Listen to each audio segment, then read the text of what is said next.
Pour sa 30e édition, le trophée Mer et Montagne a réuni 30 champions à l'Alpe d'Huez.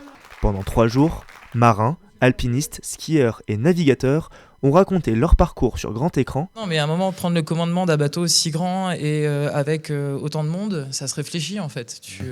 Devant le regard intéressé de leurs camarades. C'était chouette de montrer mon parcours, moi qui suis passé de la montagne à la mer.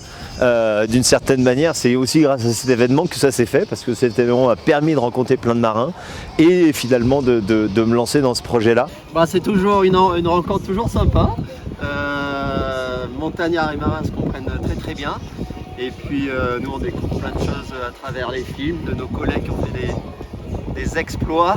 Je trouve toujours impressionnant ce que font les montagnards, et je crois que les montagnards trouvent impressionnant ce qu'on fait alors que nous on ne trouve pas du tout. La séance terminée, direction les pistes. Au programme, biathlon, slalom, escalade ou encore ski de randonnée. L'occasion pour les montagnards de faire découvrir aux marins leur univers.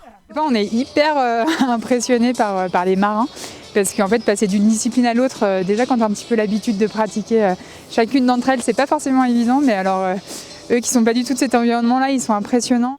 Derrière ces épreuves se cache aussi un moment d'échange et de convivialité entre ces champions.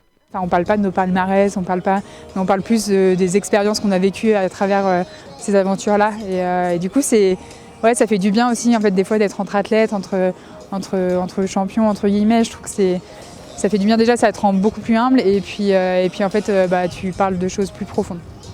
Parmi les sujets de discussion, celui du réchauffement climatique préoccupe les athlètes, des discussions qui s'étendent jusqu'en Atlantique avec les derniers marins présents sur le Vendée Globe.